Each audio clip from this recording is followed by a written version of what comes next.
نحمده ونصلي على رسوله الكريم اما بعد فاعوذ بالله من الشيطان الرجيم بسم الله الرحمن الرحيم رب اشرح لي صدري ويسر لي امري واحلل عقدة من لساني يفقهوا قولي.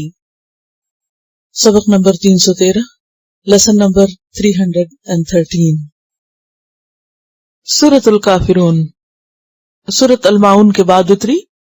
6 آیات ہیں، 1 رکوع ہے، 26 کلمات ہیں اور 94 حروف ہیں. یہ 2 اخلاص والی صورتوں میں سے ایک ہے. جیسے معوذتین ہیں، قل اعوذ برب الفلق اور قل اعوذ برب الناس، تو اسی طرح الکافرون اور قل هو اللہ دونوں کو اخلاصین کہا جاتا ہے، ان میں سے ایک ہے.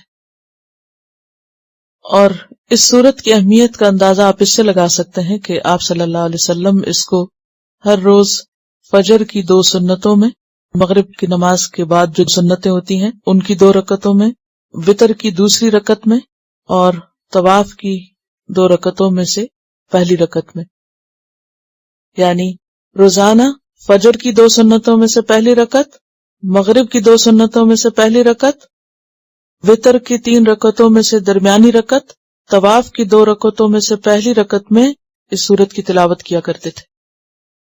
اور اس کے علاوہ رات کو سوتے وقت بھی آپ اس کو پڑھ کر اپنے اوپر دم کرتے ہو. اور یہ سورت مکی دور کی آخری صورتوں میں سے ہے. جب آپ صلی اللہ علیہ وسلم نے مکہ والوں کو پیغام پہنچا دیا، حجت تمام ہو گئی، تو اتمام حجت کے طور پر آپ نے ان کے ساتھ اظہار برات کیا.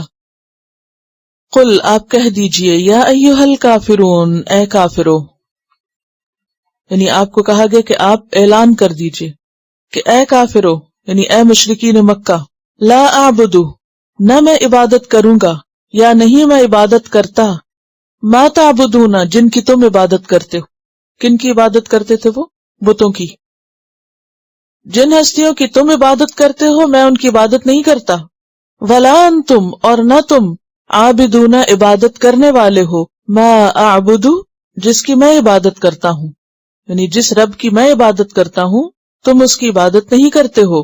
ولا انا، اور نہ میں، عابدن، عبادت کرنے والا ہوں، ما عبدتم، جس کی تم عبادت کرتے ہو، یعنی جن بتوں کو تم پوجتے ہو میں ان کو آئندہ بھی کبھی پوجنے والا نہیں ہوں. عابدو مضارع کا صیغہ ہے اور اس کا کیا معنی ہوتا ہے؟ نہ کرتا ہوں نہ کروں گا. اور پھر عابدن اسم فاعل ہے، کرنے والا ہی نہیں ہوں. ولا انتم عابدون ما اعبد، اور نہ تم عبادت کرنے والے ہو جس کی میں عبادت کرتا ہوں. اس صورت میں ہم دیکھتے ہیں کہ مطالب کی تکرار بہت ہے. قرآن مجید میں دیگر صورتوں میں بھی ہم دیکھتے ہیں کہ بعض کلمات کی بہت تکرار ہے، جیسے سورۃ الرحمن میں 31 بار آیا ہے فَبِأَيِّ آلَاءِ رَبِّكُمَا تُكَذِّبَانِ.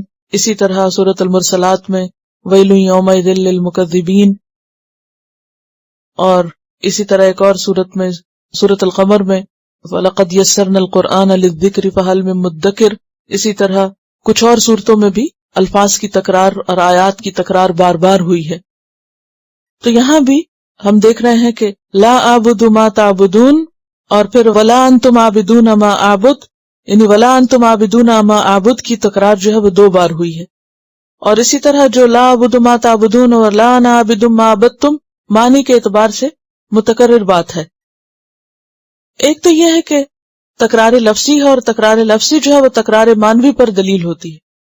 یعنی اگر الفاظ دہرائے جاتے ہیں تو اس کا کیا مطلب ہے کہ معنی کو بھی دہرایا جا رہا ہے. اور دوسری بات یہ ہے کہ ایک بات حال کو بیان کر رہی ہے اور ایک مستقبل کو، یعنی میں اب بھی نہیں کر رہا اور آئندہ بھی نہیں کروں گا، کرنے والا ہی نہیں ہوں، ڈٹرمینیشن کا اظہار ہے.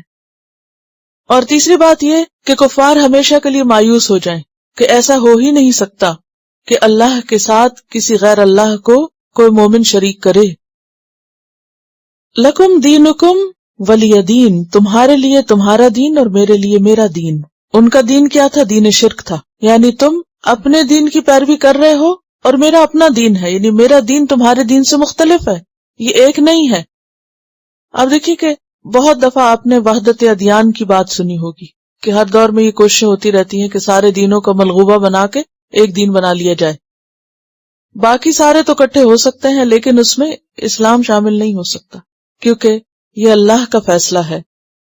کیا کہ دین اسلام باقی ادیان سے مختلف ہے، اور صرف مختلف نہیں بلکہ هو الذی ارسل رسولہ بالہدی ودین الحق لیظہرہ علی الدین کلہ ولو کرہ الکافرون. تو بات یہ ہے کہ یہ دین باقی ادیان پر غالب ہونے کے لیے ہے، کیونکہ یہ الہامی دین ہے جس میں کوئی شک ہے ہی نہیں.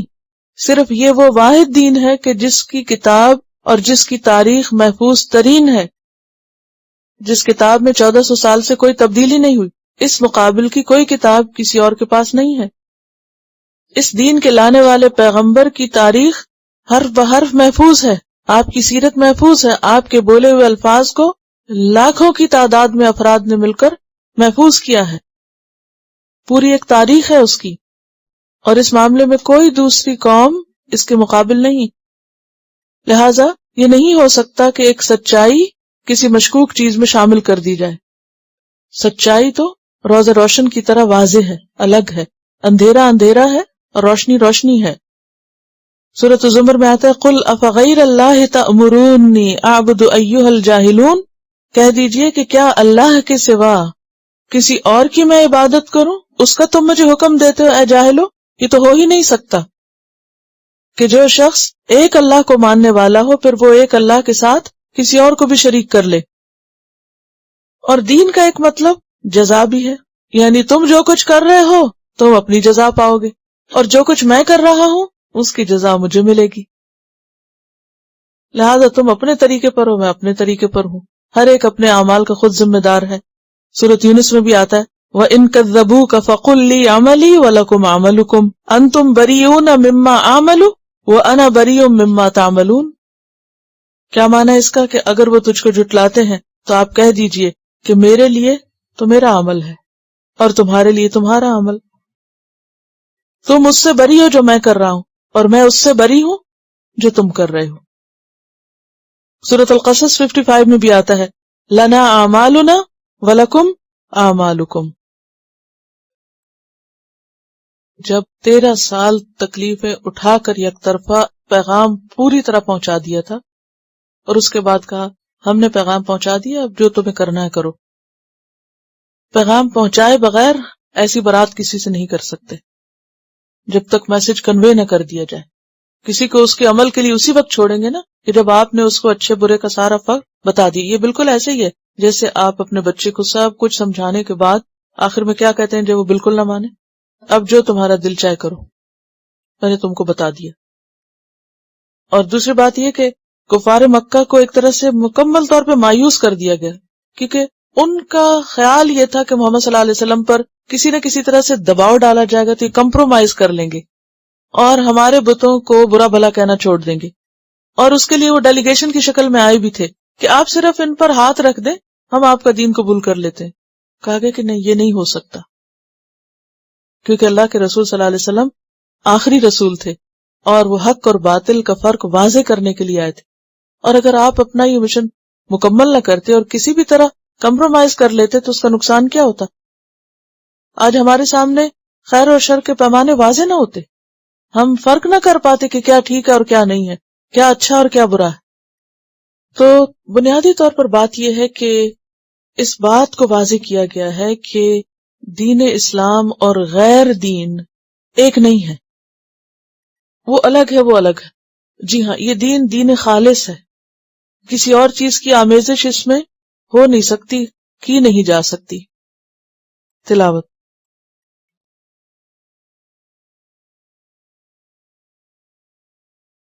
Quran vocabulary 100%.